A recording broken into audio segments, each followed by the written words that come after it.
Budget में जिस बात पर सबसे ज़्यादा ध्यान होता है वो होता है टैक्स रिजीम। और पिछली बार जो न्यू टैक्स रिजीम में आमूल चूल परिवर्तन किए गए थे उसके बाद से वो फेवरेट बन चुकी है। इससे जुड़े आंकड़े भी आपको बताएंगे। लेकिन खबर तो ये भी आ रही है कि न्यू टैक्स रिजीम को वित्त मंत्री क्या और आकर्षक बना देंगी, और अगर वो इससे और आकर्षक बना देती हैं तो फिर ओल्ड टैक्स रिजीम का क्या होगा। इस तरह के तमाम सवालों के जवाब आपको इस वीडियो के आखिर तक में मिलने वाले हैं। नमस्कार, मैं ललित प्रजापति। बजट स्पेशल जो हमारा वीडियो है वो आप देखना शुरू कर चुके हैं। तो उम्मीद की जा रही है, डिमांड की जा रही है, अलग अलग जगहों से ये रिएक्शंस सरकार को मिले हैं, मतलब सुझाव, माफ कीजिएगा, सुझाव सरकार को मिले हैं कि बजट 2026 में वित्त मंत्री Nirmala Sitharaman new tax regime को और ज्यादा अगर आकर्षक बना दें तो बात बन जाए। लेकिन कहां कहां क्या क्या गुंजाइश है, और जो नई टैक्स पॉलिसी है, न्यू टैक्स रिजीम है, उसमें फिलहाल क्या स्थिति है, अगर कोई उसमें सहूलियत दी भी जाती है तो वो किस तरह की होगी, क्या उसका फायदा आपको मिलेगा, इन तमाम चीजों को समझेंगे। थोड़े से आंकड़े भी हम आपको बताएंगे कि जब से न्यू टैक्स रिजीम इंट्रोड्यूस हुई है कैसे साल दर साल उसकी लोकप्रियता बढ़ी है, और अब तो कहा जा रहा है कि बाय डिफॉल्ट ही वो हो जाएगी। तो शुरू करते हैं। बजट 2026 में वित्त मंत्री नई टैक्स पॉलिसी को और आकर्षक बनाने की कोशिश कर सकती है, ऐसा एक्सपर्ट्स का कहना है। एक्सपर्ट्स ये मान रहे हैं, जानकार ये कह रहे हैं कि कुछ जरूरी डिडक्शन फिर से शामिल करने से सिस्टम और ज्यादा फायदेमंद बन सकता है।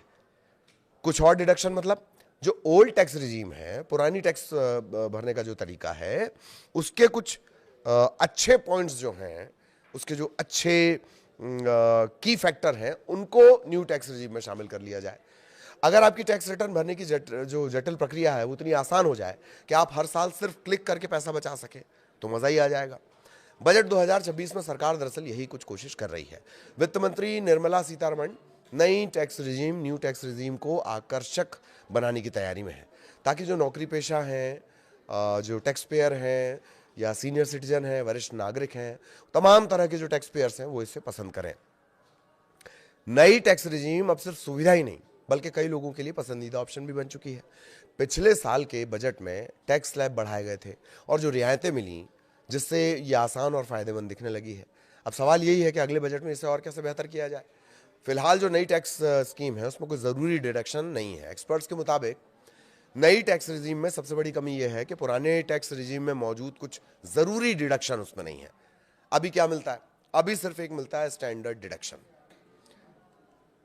स्टैंडर्ड डिडक्शन है और एनपीएस का कंट्रीब्यूशन, ये दो चीजें ही उसमें मान्य होती हैं। एचआरए हो गया, मेडिकल इंश्योरेंस हो गया, एटीसी के कई प्रावधान हो गए, घर का किराया हो गया, ये तमाम चीजें उसमें शामिल नहीं है। एक्सपर्ट्स का यह कहना है कि कुछ जरूरी डिडक्शन फिर से शामिल करने से सिस्टम ज्यादा फायदेमंद बन सकता है। इसके अलावा कहा यह भी जा रहा है कि जो स्टैंडर्ड डिडक्शन है, जो अभी 1275 तक पहुंचता है, 12,75,000 तक पहुंचता है स्टैंडर्ड डिडक्शन के साथ, तो उसे ही बढ़ा दिया जाए। स्टैंडर्ड डिडक्शन बढ़ाने भी एक विकल्प हो सकता है। महंगाई और जो लिविंग कॉस्ट है वो बढ़ रहा है, इसके चलते नौकरी पेशा जो टैक्स पेयर है उन्हें राहत मिल सकती है। अब उदाहरण के लिए 1 से सवा लाख रुपए तक स्टैंडर्ड डिडक्शन बढ़ाने का सुझाव दिया जा रहा है। मतलब जो 12 लाख की जो लिमिट थी वो 13-14 लाख के करीब करीब जा सकती है। इससे बहुत बचत होती है। इसके अलावा एजुकेशन और होम लोन से जुड़े डिडक्शन भी इसमें नई स्कीम में शामिल किए जा सकते हैं, क्योंकि ये डेटा पहले से ही बैंक और एम्प्लॉयर के पास मौजूद होता है। अब एक जो राहत कही जा रही है बुजुर्गों के लिए कही जा रही है कि बुजुर्गों को भी राहत मिल सकती है। इस बार किस तरह की राहत मिलेगी? वरिष्ठ नागरिकों के लिए भी नई टैक्स स्कीम अभी उतनी आकर्षक नहीं हो रही है। उन्हें स्वास्थ्य और इंश्योरेंस खर्चों पर राहत की जरूरत होती है। एक्सपर्ट्स का यह कहना है कि बुजुर्गों के लिए जो स्लैब लिमिट है वो बढ़ाने से और मेडिकल खर्चों को शामिल करने से नई स्कीम और ज्यादा फायदेमंद बनेगी। लोग धीरे धीरे उसकी तरफ और ज्यादा आकर्षित होंगे। धीरे धीरे जो न्यू टैक्स रिजीम है वो ही डिफॉल्ट बन जाएगी। कुछ एक्सपर्ट्स का यह भी मानना है कि बजट 2026 में अगर बड़े बदलाव नहीं होंगे, वो ये कह रहे हैं क्योंकि पिछले साल ही बड़े रिफॉर्म हुए हैं, फोकस टैक्स सिस्टम को आसान, भरोसेमंद और कम झगड़ों वाला बनाने पर हो सकता है। मतलब उनका कहना है कुछ एक्सपर्ट्स का कि नहीं, रेजिम वगैरह में कोई तब्दीली नहीं आएगी, छूट में कोई तब्दीली नहीं आएगी, सिस्टम को थोड़ा और फ्लेक्सिबल किया जाएगा, सिस्टम को थोड़ा और सरल किया जाएगा। पुराना जो रिजीम है वो पूरी तरह खत्म नहीं होगा, लेकिन धीरे धीरे नया रिजीम में डिफॉल्ट बन जाएगा। सरकार का मकसद सादा और बिना ज्यादा पेपर वर्क वाला एक टैक्स सिस्टम बनाना है, ताकि लोग आसानी से टैक्स भरें और ज्यादा पैसे जेब में रहें। और ये सरकार क्यों चाहती है? हमने एक आंकड़ा आपको बताया था, करीब करीब 10 करोड़ टैक्स पेयर्स हैं, कुल आबादी 140 करोड़ है। उस हिसाब से देखा जाए तो जो टैक्स पेयर पड़ते हैं वो 6-7% के आसपास आता है वो आंकड़ा।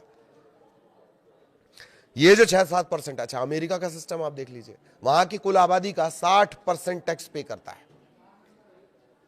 और ऐसा नहीं है कि कमाई नहीं हो रही, टैक्स के स्लैब में नहीं आ रहे हैं लोग, या तो जानकारी नहीं है और या जरूरत से ज्यादा जानकारी है कि इधर उधर से घुमा के पैसे बचाए जा रहे हैं। तो सरकार उन पर नजर रख रही है। अब थोड़ा सा न्यू टैक्स रिजीम से जुड़े आंकड़े भी देख लेते हैं। वित्त वर्ष यानी जो असेसमेंट ईयर होता है, फाइनेंशियल ईयर नहीं, असेसमेंट ईयर 2024-25 के लिए जो दाखिल किए गए कुल 7 करोड़ 28 लाख आयकर रिटर्न है, आईटीआर है। उनमें से 5 करोड़ 27 लाख, जो लगभग 72% होता है टैक्स पेयर्स का, करदाताओं का, उन्होंने न्यू टैक्स रिजीम का चुनाव किया है, जबकि 2 करोड़ के करीब ने पुरानी रिजीम चुनी है। ये आंकड़े बताते हैं कि न्यू रिजीम की जो लोकप्रियता है वो तेजी से बढ़ रही है। और अब ये डिफॉल्ट विकल्प भी है, यानी अगर टैक्स पेयर ओल्ड रिजीम नहीं चुनेगा तो बाय डिफॉल्ट उसका जो आईटीआर कैलकुलेशन होगा वो न्यू रिजीम के हिसाब से होगा। अब बात निकली है तो फटाफट नई आयकर व्यवस्था पुरानी से कैसे अलग है इसको भी समझ ही लेते हैं। बजट 2025 में नए आयकर व्यवस्था के तहत सेक्शन 87A के अंतर्गत रिबेट की लिमिट बढ़ाई गई है, 87A के अंतर्गत। इसके चलते 12 लाख रुपए तक की सालाना जो टैक्सेबल इनकम है, अब प्रभावी रूप से उस पर कोई टैक्स नहीं है। पुरानी आयकर व्यवस्था में जो सीमा थी वो अभी भी 5 लाख तक की है। अच्छा, रिबेट का मतलब है कि एक लिमिट तक टैक्स माफ कर दिया जाना। इसके अलावा वेतन भोगी और पेंशन भोगी कर्मचारियों के लिए नई आयकर व्यवस्था में स्टैंडर्ड डिडक्शन की जो लिमिट है वो 75,000 रुपए है। इसके साथ टैक्स पेयर की 12,75,000 रुपए तक की जो कुल सालाना आय है वो टैक्स फ्री हो जाती है। पुरानी आयकर व्यवस्था में स्टैंडर्ड डिडक्शन की जो लिमिट है वो अभी भी केवल 50,000 रुपए है, और इसके साथ ही 5,50,000 रुपए तक की जो कुल सालाना आय है वो भी टैक्स फ्री हो सकती है।